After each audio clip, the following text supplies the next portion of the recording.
Santos Dumont numéro 14 bis. Démontrant que l'aviation fut à ses débuts l'affaire d'une communauté internationale, l'un des premiers pionniers européens auteurs de quelques belles réussites et l'un des premiers personnages vraiment populaires des débuts de ce qui n'était encore qu'un sport, fut le Brésilien de Paris, Alberto Santos Dumont, dont le comportement tranchait avec celui froid et réservé des frères Wright. Héritier d'une très riche famille brésilienne, Santos Dumont commença à s'intéresser à l'aéronautique dès son arrivée en Europe, dans les années 1890. Il débuta par l'aérostation avant de se faire connaître en construisant un excellent dirigeable à moteur à essence, le numéro 6, qui fut une des premières machines volantes motorisées relativement contrôlables. En 1901, il gagna un prix important en espèces en réalisant un vol contrôlé de Saint-Cloud à Paris et retour en contournant la Tour Eiffel. S'intéressant au plus lourd que l'air, Santos Dumont connut la gloire en réalisant le premier vol motorisé contrôlé d'un aéroplane, officiellement reconnu en Europe. Il pilotait, en cette circonstance, son numéro 14 bis, doté d'une voilure biplane, dans une configuration type canard, avec des empennages cellulaires combinant gouvernail et gouverne de profondeur à l'avant et des ailes cloisonnées comme celles d'un cerf-volant. Le glorieux numéro 14 bis fut donc une machine d'aspect tout à fait étrange, dotée de commandes sommairement étudiées, qui n'en réussit pas moins une courte envolée le 13 septembre 1906. Premier vol d'un plus lourd que l'air en Europe. Par la suite, Santos Dumont pilota le 14 bis sur la pelouse de Bagatelle, au bois de Boulogne, le 23 octobre 1906, en franchissant 60 mètres, ce qui lui valut le prix réservé à l'auteur du premier vol de plus de 25 mètres accompli en Europe. Puis, le 12 novembre suivant, avec la même machine légèrement modifiée, Santos Dumont entra définitivement dans l'histoire. Lors de la plus longue tentative de cette journée, il accomplit le premier vol soutenu et contrôlé, officiellement reconnu en Europe, en volant sur 220 mètres en un peu plus de 21 secondes. Avec ce vol, il remporta le prix offert par l'Aéroclub de France, à l'auteur du premier vol supérieur à 100 mètres réalisé avec un plus lourd que l'air. Personnage très populaire en France, Santos Dumont fit beaucoup pour susciter et développer l'intérêt envers l'aéronautique, même auprès de ceux qui se montraient les plus sceptiques vis-à-vis de cette nouvelle forme de locomotion. Savoia Marchetti, SM79 et SM81. La formule trimoteur, très en vogue dans les années 20 et 30, fut adoptée par des constructeurs comme Ford, Junkers, Fokker et Weebolt. En Italie, le groupe Savoia Marchetti, en plus de ses hydravions à coque jumelle et d'autres projets, produisit aussi une importante famille de trimoteurs civils et militaires. Le plus important de ces appareils fut le SM79, qui se classe parmi les rares appareils nés avant 1935 et suffisamment performants pour combattre encore à la fin de la Seconde Guerre mondiale. Le SM79, Sparviero, épervier, appartenait aussi à cette nouvelle espèce de monoplan à aile basse, cantilever et train rétractable, apparus à cette époque et susceptibles d'être à la fois des avions de transport civil et des bombardiers.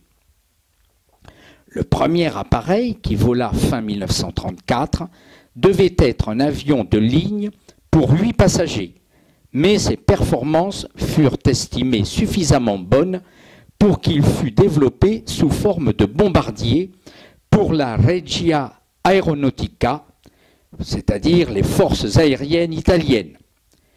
Le premier type de bombardier fut le SM-79-1. Comme plusieurs autres avions allemands et italiens de cette époque, le SM-79-1 fut évalué lors de la guerre civile espagnole par les forces italiennes engagées aux côtés des rebelles nationalistes du général Franco. Le SM-79 fut ensuite développé sous forme d'un avion torpilleur.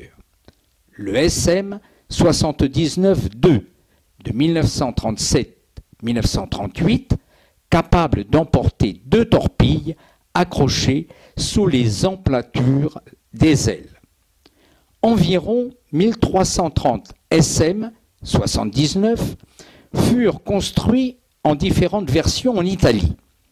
Cet avion fut le principal bombardier moyen italien de la Seconde Guerre mondiale, dont les équipages combattirent courageusement, quoique sans espoir, sur plusieurs théâtres d'opérations. Après la réédition des forces italiennes en 1943, des SM-79 reprirent le combat du côté des Alliés comme du côté des forces de l'Axe en raison de la partition des forces italiennes.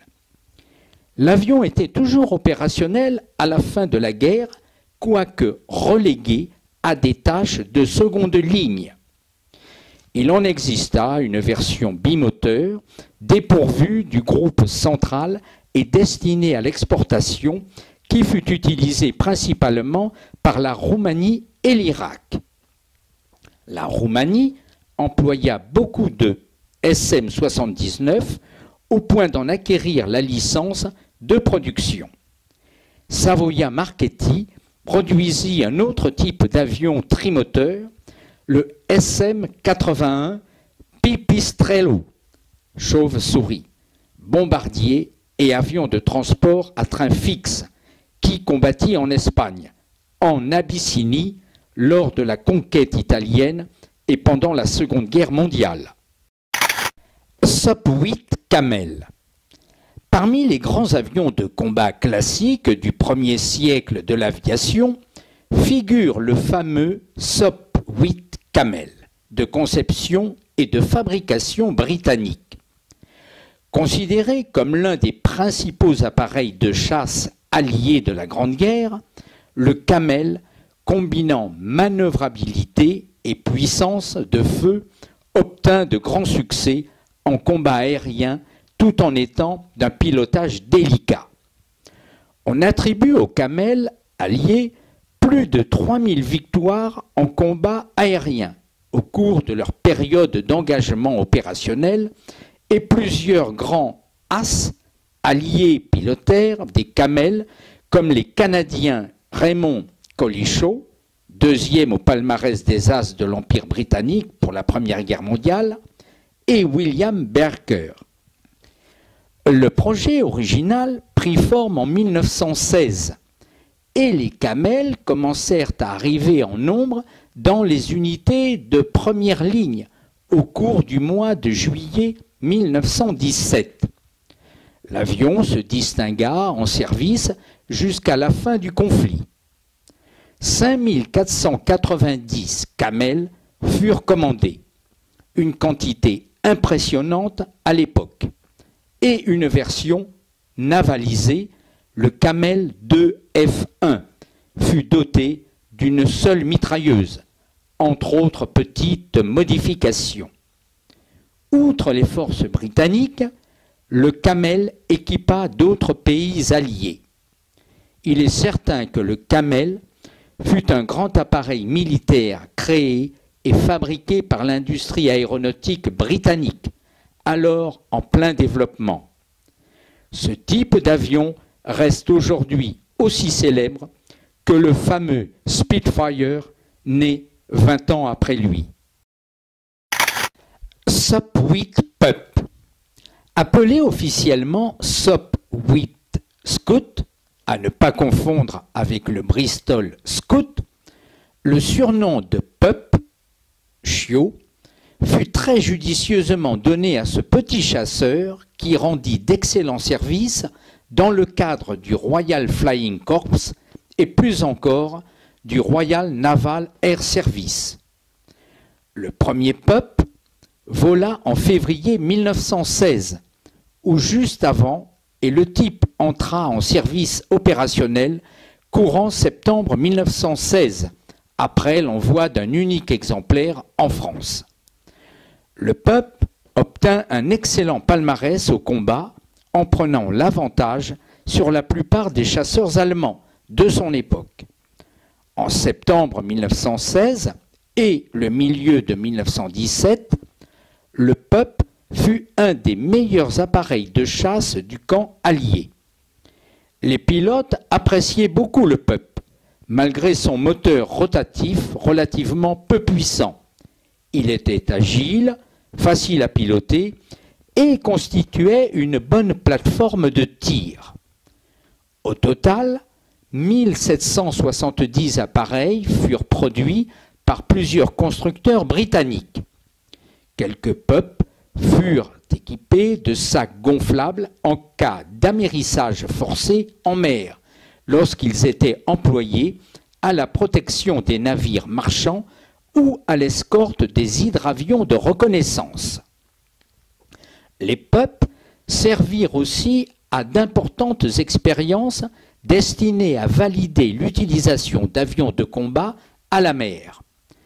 Ces essais portaient sur la possibilité de faire décoller des Pup sur des plateformes spécialement construites au-dessus des tourelles des navires de guerre, en dépit du fait que les avions ne pouvaient pas encore revenir se poser sur ce genre de navire.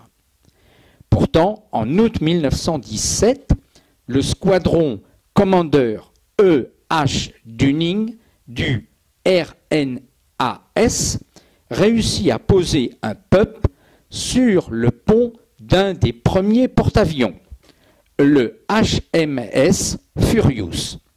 L'opération était risquée car les techniques et les équipements dont sont dotés aujourd'hui les porte-avions n'existaient pas et le pont d'envol du Furious était en avant de la passerelle, ce qui compliquait la manœuvre.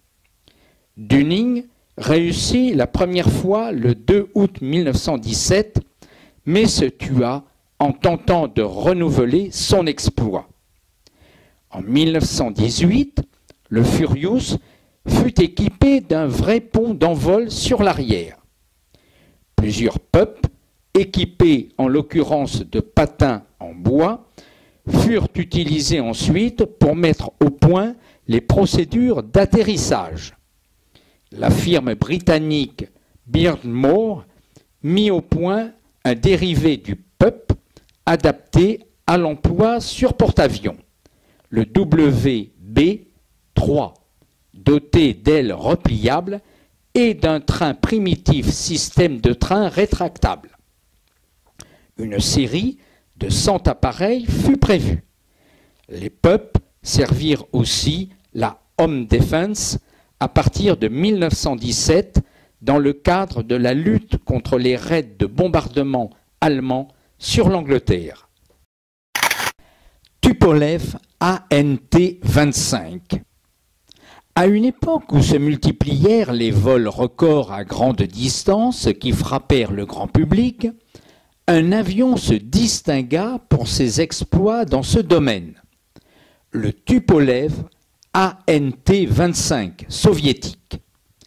Il est possible que la conception de cet appareil, doté d'un rayon d'action extraordinaire, ait été inspirée par des considérations d'ordre politique en plus des objectifs purement aéronautiques, car les performances de l'ANT-25 servirent la propagande du régime dictatorial de Staline. L'ANT-25 fut étudiée par une équipe dirigée par Andrei N. Tupolev, d'où les initiales ANT de sa désignation. Tupolev étant partisan des structures entièrement métalliques, l'ANT-25 fut conçue en fonction de ce choix. Le premier avion, qui vola le 22 juin 1933, était à son époque une machine remarquable. D'une envergure de 34 mètres, sa cellule tout en métal et sa voilure cantilever, à grand allongement, étaient certainement d'avant-garde. Le type réalisa des vols extraordinaires qui attirèrent l'attention du monde entier. Les plus importants de ces vols eurent lieu en 1937, année de 2 performances notables. Du 18 au 20 juin, un ANT-25 avec un équipage sous le commandement de Valéry Shlakov décolla de Moscou, survola le pôle Nord et atteignit la côte ouest des États-Unis, où il atterrit à Vancouver, près de Seattle. Le temps de vol fut un peu supérieur à 63 heures. Du 12 au 14 juillet 1937, un ANT-25, dont l'équipage de 3 hommes était sous le commandement de Mikhail Gromov, vola de Moscou directement vers la Californie, en survolant le pôle Nord et, profitant d'une trouée dans le brouillard, se posa dans un champ près de San Jacinto. Ce vol extraordinaire sur 10 148 km avait duré 62 heures et 17 minutes. Le kilométrage exact fait encore débat. C'était un vol record sur un itinéraire de ce genre et une publicité fantastique pour l'aéronautique soviétique, ainsi que pour les avions métalliques en général. Le nombre d'ANT-25 construits peut être 2 en tout, fait encore l'objet de controverses. Vickers-Vimy. L'un des exploits les plus célèbres de l'aéronautique fut la première traversée sans escale de l'Atlantique en avion. Ce raid fut réussi par un Vickers-Vimy spécialement préparé et piloté par 2 aviateurs britanniques, John Alcock et Arthur Whitten-Brown, qui décollèrent le 14 juin 1919 d'une prairie proche de Saint John, à Terre-Neuve, Canada. Ces 2 courageux aviateurs franchirent l'océan en parcourant 3042 km d'un seul coup d'aile, avant de se poser plutôt durement au matin du 15 juin à Clifden, en Irlande. En 1913, le quotidien britannique The Daily Mail avait offert un prix de 10 000 livres au premier aviateur qui réussirait cette traversée. Alcock et Brown en furent les bénéficiaires 6 ans plus tard. Par ailleurs, un autre Vimy effectua aussi un grand voyage par étapes en novembre et décembre 1919, piloté par un équipage australien entre l'Angleterre et l'Australie, premier raid de ce type jamais réussi. Quant au Vickers-Vimy lui-même, il avait été conçu en réponse à une demande en faveur d'un bombardier stratégique émise en juillet 1917 en vue de bombarder les centres industriels allemands ainsi que d'autres objectifs stratégiques. L'avion était le contemporain du Handley Page 5 1500 et, comme celui-ci, il arriva trop tard pour être engagé dans les opérations de la Première Guerre mondiale. Le prototype vola pour la première fois en novembre 1917 et la majorité des appareils de série, les Vimy Mk4, furent équipés de l'excellent moteur Rolls-Royce Eagle. Les livraisons à la Royal Air Force commencèrent à l'été 1919, le Vimy étant utilisé en Grande-Bretagne et au Moyen-Orient. L'avion fut finalement rayé des effectifs en 1933, la production totale ayant atteint environ 203 unités. Certains appareils furent relégués en fin de carrière à des tâches d'entraînement et les Vimy du Moyen-Orient furent remotorisés avec des moteurs en étoile, les moteurs en ligne ayant finalement succombé au sable et aux rigueurs climatiques. L'appareil donna lieu à un important type dérivé, le Vimy commercial dont le prototype vola en avril 1919.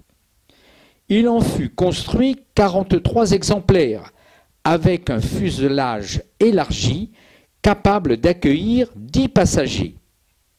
La Chine en acheta 40 exemplaires. Il y eut aussi une version sanitaire et un transport militaire appelé Vernon, produit à 55 exemplaires. Les historiens sont en désaccord sur l'envergure du Vimy à moteur Eagle et le chiffre donné ici n'est qu'une possibilité.